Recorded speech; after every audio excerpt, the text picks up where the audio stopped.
के सेक्टर 41 स्थित कृष्णा मार्केट में रक्तदान शिविर का आयोजन किया गया। यह रक्तदान शिविर पीजीआई की डॉक्टरी टीम की देखरेख में संपन्न हुआ।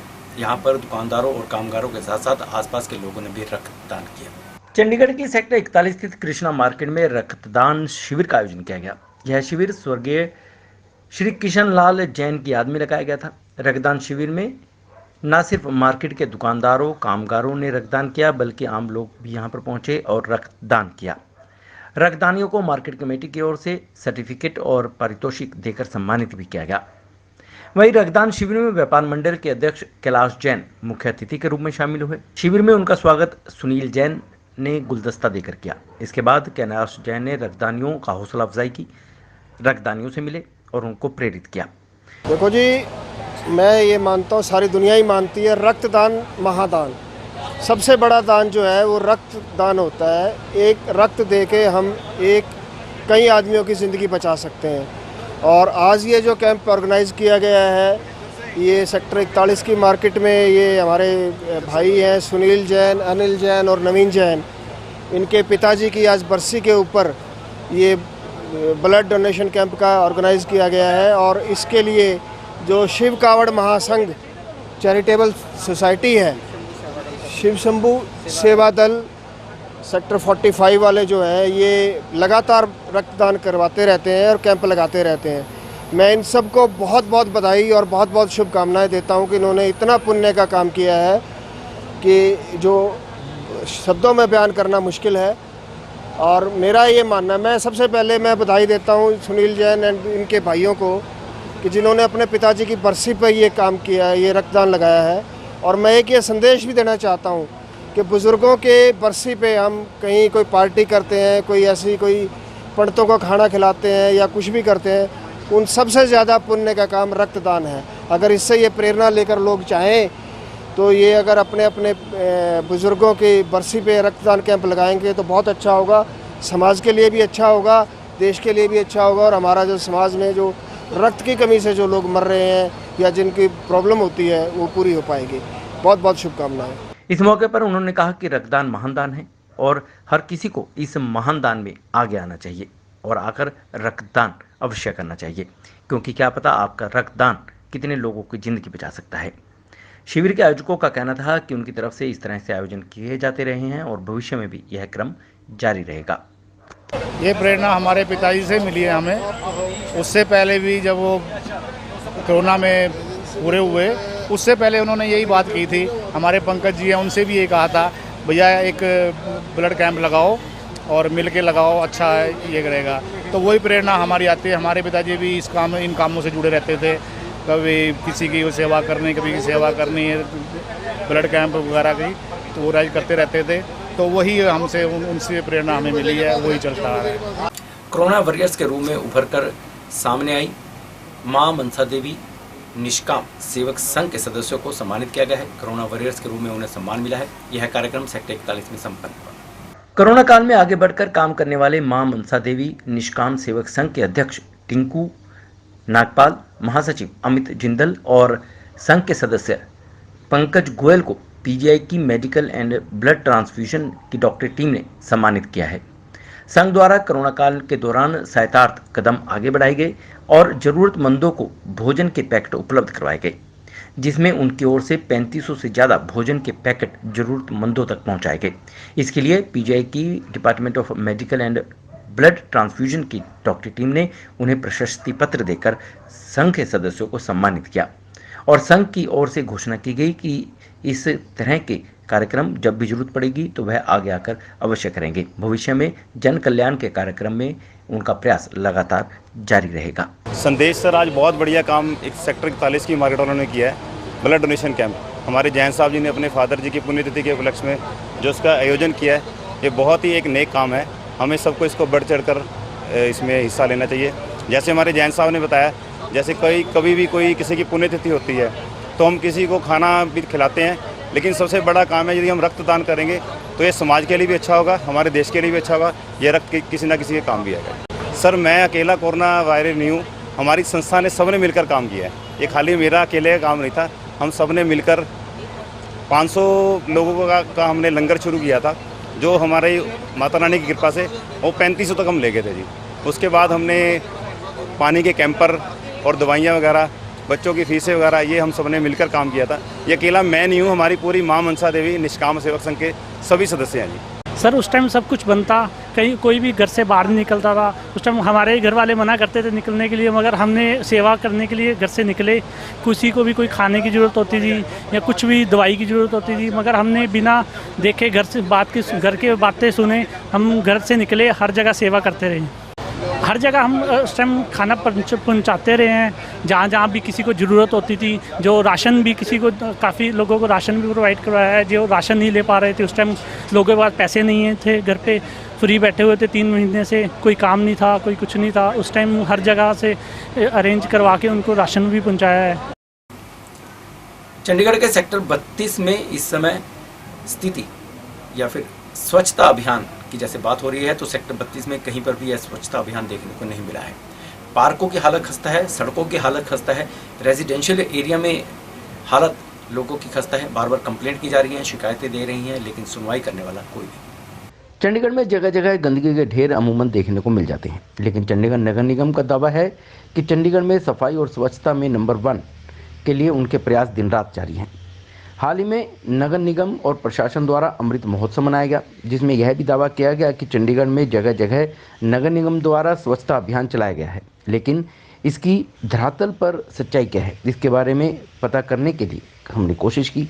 हाँ जी सर, यहाँ 32 सेक्टर में किसी भी पार्क में चले जाओ आप, ये नहीं कि इस पार्क में इसका भी अच्छे से चाहे आप दिखा दो, और दूसरे पार्क किसी में भी चलो, चाहे अंदर वाला एरिया हो चाहे बाहर जो मकानों के सामने वाला एरिया है, ये सारा ऐसे ही मिलेगा आपको। कहीं तो कूड़े इकट्ठा कर रखा होगा, कहीं पर जो ट्री हैं वो नीचे आगे रास्ते में आ रहे होंगे, और अगर जाओगे आप तो जाते जाते रास्ते में आपके पीछे कुत्ते पड़ जाएंगे, वो भी 1-2 नहीं, पूरा ग्रुप का ग्रुप पड़ जाएगा। तो आप भागोगे तब भी, नहीं भागोगे तब भी। बहुत रेयरली कभी आते, हफ्ते बाद नज़र नहीं आते। ज़्यादातर कूड़ा जिन्ना भी मतलब सानू जद तक असीं उन्हां कोल ना जाइए या किसी को कंप्लेंट ना करिए, तद तक कोई भी ऑफिसर साडे कोल इत्थे नहीं विजिट करता। मतलब 3-4 बार रिमाइंडर देने तो बाद कोई अफसर मतलब विजिट करता है, किसी को कहता है, फिर जाके मतलब साडी मतलब रैगूलर प्रॉब्लम जी हैगी है, कंप्लेंट है भी कितने भी कोई सफाई प्रॉपर है नहीं है। सेक्टर 32 के मार्केट रेजिडेंस एरिया में पार्कों का दौरा किया गया, लेकिन यहाँ पर देखा गया कि पार्कों की हालत सही नहीं है। थोड़ी थोड़ी जगहों पर कूड़े के ढेर भी दिखाई दिए। सेक्टर 32 का पोश एरिया में नाम आता है, बावजूद इसके इस मार्केट में जगह जगह कूड़े के ढेर लगे हुए दिखे, जहाँ मानो काफ़ी समय से कूड़ा उठाने कोई आया ही ना हो। यही हाल सेक्टर 32 के रेजिडेंस एरिया में भी देखने को मिला। सर ऐसा है कि यहाँ पे जो कूड़े के ढेर लगे हैं, चक्कर ये है कि जहाँ पे अब 10 साल से बीजेपी सरकार है और यहाँ के पार्षद सिर्फ दिखावे के पार्षद हैं, और 5 साल में मुश्किल से भी सिर्फ उन्होंने 3 बार यहाँ पे दर्शन दिए होंगे। और दूसरी बात यह है कि यहाँ जो कूड़े के ढेर लग रहे हैं, क्योंकि यहाँ की एमसी ने अपना, पहले बंदे होते थे ज़्यादा, और पहले जैसे कि लॉयंस कंपनी का टेंडर था अपना 2.5 करोड़ का, अब टेंडर हो गया 4 करोड़ का, लेकिन अपना बंदे कम कर दिए हैं, टेंडर बढ़ गया, पूरी तरह से भ्रष्टाचार छाया हुआ है, जिसके कारण आज ये गंदगी का ढेर, इसलिए क्योंकि उनके पास काम करने के लिए बंदे ही नहीं हैं। अभी हम यहाँ पे हॉर्टिकल्चर डिपार्टमेंट की बात ले लो, डेली के हम बड़े अफसरों तक फ़ोन कर करके काम करवा रहे हैं, और अब तो बिल्कुल ही पार्कों का बुरा हाल हो गया है। अपना पार्कों में चूहों ने पूरी जगह बना ली। हमने उनको कहा कि इसको सीमेंटेड करा दो, वो कहते हैं हमारे पास फंड नहीं है। मार्केट की पार्किंग में हमने कहा लाइनें लगवा दो, कहते हैं जी फंड नहीं है। अब हमारी बैक साइड की पार्किंग में यहाँ के पार्षद गुरप्रीत ढिल्लों ने अपना अच्छी भली बनी हुई थी, उसको खुलवा के जी लो जी हमने सीवरेज डलवाया, लेकिन सीवरेज के डालने के नाम पे डालने के बाद उसको भूल गए कि उसको बंद कैसे करना है। फिर हमने प्रोटेस्ट किया तो इमीडिएटली प्रशासन अगले दिन आया, उसके बाद अगले दिन से फिर गायब हो गया। तो मतलब मेन बात यह है कि इनके पास बंदों की कमी है, और अपना टेंडर बड़े बड़े लगे हैं, और पूरी तरह से टोटली भ्रष्टाचार छाया हुआ है। मैं अवतार सिंह वालिया 32 ਸੈਕਟਰ ਦਾ ਹੀ ਵਾਸੀ ਹਾਂ ਜੀ, 32 ਡੀ 'ਚ। ਦਾਅਵਾ ਕਰਦੀ ਹੈ ਸਰਕਾਰ ਵੀ ਇਹ ਜਿਹੜਾ ਹੈਗਾ ਸਮਾਰਟ ਸਿਟੀ ਹੈ ਚੰਡੀਗੜ੍ਹ, ਪਰ ਮੈਂ ਤੁਹਾਨੂੰ ਆਪਣਾ ਐਕਸਪੀਰੀਅੰਸ ਦੱਸਦਾ ਕਿ ਮੇਰਾ ਖਿਆਲ ਹੈ ਕਿ ਜੇ ਐਗਜ਼ਾਮਪਲ ਲਈਏ ਆਪਾਂ ਵੀ 100 ਰੋਡ ਗਲੀ ਹੈ ਤਾਂ 100 ਦੇ ਵਿੱਚੋਂ ਮੇਰਾ ਖਿਆਲ ਹੈ ਵੀ 50 ਤਾਂ ਇਹੋ ਜਿਹੀਆਂ ਹੋਣੀਆਂ ਜਿਨ੍ਹਾਂ ਦੇ ਵਿੱਚ ਵੀ ਜੇ ਬੱਚਾ ਵੀ ਵਿੱਚ ਗਿਰ ਜਾਏ ਤਾਂ ਲੱਭੇ ਨਾ। ਉਸ ਤੋਂ ਬਾਅਦ ਪਾਰਕਾਂ ਦਾ ਹਾਲ ਹੈਗਾ, ਪਾਰਕਾਂ ਦੇ ਵਿੱਚ ਕੋਈ ਮੇਨਟੇਨੈਂਸ ਨਹੀਂ ਹੈ, ਕੂੜਿਆਂ ਦੇ ਢੇਰ ਲੱਗੇ ਹੋਏ ਹੈ, ਜੇ ਪਾਰਕ ਦੇ ਬਾਹਰ ਕਿਸੇ ਨੇ ਕੋਈ ਤੋੜ-ਫੋੜ ਕੀਤੀ ਹੋਈ ਹੈ ਤਾਂ ਉਹ ਮੁੜ ਕੇ ਉਹਦੀ ਰਿਪੇਅਰ ਨਹੀਂ ਹੋਈ। ਆ ਪਿੱਛੇ ਜੇ ਹੁਣ ਇੱਥੇ ਸਾਡੇ ਪਤਾ ਨਹੀਂ ਮੇਨ ਹਾਲ ਜੇ ਬਣਾ ਕੇ ਕੀ ਕੇਬਲ ਜੀ ਪਾਈ ਹੈ, ਉਹਦੀ ਹੁਣ ਤੱਕ ਮਿੱਟੀ ਦੇ ਢੇਰ ਲੱਗੇ ਪਏ ਆ ਸਾਰੇ ਸੈਕਟਰ ਦੇ ਵਿੱਚ। ਮਤਲਬ ਮੇਨਟੇਨੈਂਸ ਜ਼ੀਰੋ ਹੈ ਜੀ। ਸਿਰਫ ਇੱਕ ਝਾੜੂ ਮਾਰਨ ਵਾਲੇ ਦਿਖਦੇ ਆ, ਇਸ ਤੋਂ ਇਲਾਵਾ ਸਾਨੂੰ ਕਦੀ ਕੋਈ ਇਹ ਨਹੀਂ ਦਿਖਿਆ ਹੈਗਾ कि कोई इत्थे रिपेयर वर्क हो रहा हो, कोई कुछ हो रहा हो। जहां पर सफाई ना के बराबर नजर आई और रेजिडेंट्स वालों का कहना था कि बार बार शिकायतें कर चुके हैं लेकिन नगर निगम के सफाई कर्मचारी आते ही नहीं। वहीं बात करें इस सेक्टर के पार्कों की तो इन पार्कों की हालत भी दयनीय है, साफ सफाई का कोई ध्यान नहीं है। सबसे बड़ी बात यह है कि पार्क नशेड़ियों के अड्डे बन चुके हैं। यहाँ रात को शराब पीकर बोतलें इधर उधर पड़ी हुई नजर आती हैं। ਪਾਰਕਾਂ ਦਾ ਹਾਲ ਤਾਂ ਇਹ ਹੈਗਾ ਕਿ ਕਿਤੇ ਕਦੀ ਸਫਾਈ ਨਹੀਂ ਹੁੰਦੀ, ਕਦੀ ਕੁਝ ਨਹੀਂ ਹੁੰਦਾ। ਅਸੀਂ ਇਹ ਪਾਰਕਾਂ ਦੀ ਜਿਹੜਾ ਫੁੱਟਪਾਥ ਬਣਿਆ ਹੋਇਆ ਜਿੱਥੇ ਅਸੀਂ ਸੈਰ ਕਰ ਸਕਨੇ ਆ ਉਹ ਕਰ ਹੀ ਨਹੀਂ ਸਕਦੇ, ਇੰਨੀ ਫਿਸਲਣ ਹੈਗੀ ਹੈ, ਸਾਰੇ ਪਾਸੇ ਕੂੜਾ ਪਿਆ ਹੋਇਆ ਹੈ। ਤੇ ਹੋਰ ਪਾਰਕਾਂ ਦੇ ਅੰਦਰ ਤਾਂ ਇਹ ਹਾਲਤ ਹੈਗੀ ਕਿ ਲੋਕੀ ਇੱਥੇ ਸਿਰਫ ਬੈਠ ਕੇ ਦਾਰੂ ਪੀਂਦੇ ਆ। ਔਰ ਅਸੀਂ ਅਗਰ ਉਹਨਾਂ ਨੂੰ ਕੁਝ ਕਹੀਏ, ਹੁਣ ਜਿਹੜੇ ਪਾਰਕ ਦੇ ਵਿੱਚ ਅਸੀਂ ਖੜੇ ਹੈਗੇ ਆ, ਇਹ ਪਾਰਕ ਬਿਲਕੁਲ ਮੇਰੇ ਘਰ ਦੇ ਸਾਹਮਣੇ ਹੈ ਔਰ ਮਤਲਬ ਇੱਥੇ ਇੰਨੇ ਐਂਟੀ ਸੋਸ਼ਲ ਐਲੀਮੈਂਟਸ ਇਕੱਠੇ ਹੋ ਜਾਂਦੇ ਆ ਸ਼ਾਮ ਵੇਲੇ कि तुसी इत्थे निकल ही नहीं सकते।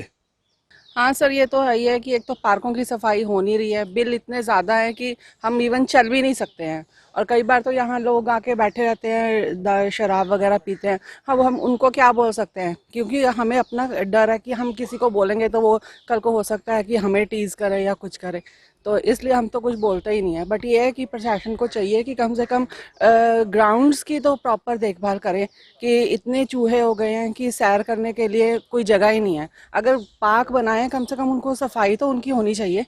अब बात करते हैं जीरकपुर की, तो जीरकपुर के लोगों को आजकल सड़कों के कारण कई हादसों का सामना करना पड़ रहा है। बरसात के दौरान सड़कों पर गड्ढे बने हुए हैं। बरसात का पानी इन गड्ढों में खड़ा हो जाता है, पता नहीं चलता कि कहाँ पर गड्ढा है। जैसे ही वाहन इनके ऊपर से गुजरते हैं तो कई एक्सीडेंट भी हो चुके हैं। लेकिन जीरकपुर प्रशासन या फिर कहें कि जीरकपुर म्यूनसिपल कॉरपोरेशन इस ओर कोई भी ध्यान देने को तैयार नहीं है। जीरकपुर की सड़कों का बुरा हाल है।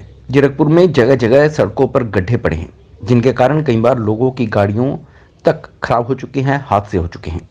चंडीगढ़ से जैसे ही आप जीरकपुर में प्रवेश करेंगे तो ठीक सामने आपको बड़े बड़े मॉल और सिनेमा हॉल तो नज़र आएंगे, लेकिन जीरकपुर की सड़कों की बात करें तो पिछले 5 सालों में इन सड़कों की हालत नहीं सुधरी।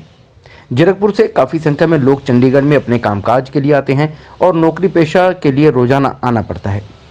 जमा खतरनाक है जी, रोज ही रोज कोई बाइक वाला पड़े पा, कोई स्कूटी वाली लड़की पड़ी पाती है, हम उठाते हैं जी, यहाँ पर गाड़ियों के बम्पर टूटते हैं वगैरह वगैरह जी। इसका तो 5-6 महीने से बहुत बुरा हाल है सड़क का, इसलिए यहाँ पे 1-2 बार तो यहाँ पे एक्सीडेंट होने के चांस से भी कई बार लोग बचे हैं। कोई गड्ढे में स्कूटर वगैरह स्लिप कर जाता है, गिर जाता है, उसके भी बड़े चांस बनते हैं यहाँ पे। इसलिए मैं तो प्रशासन से ये निवेदन करूँगा कि इसको जल्दी से जल्दी ठीक कराया जाए ताकि आइंदा आने वाला कोई ऐसा घटना ना घटे जिससे कोई भी जान माल का कोई नुकसान ना हो।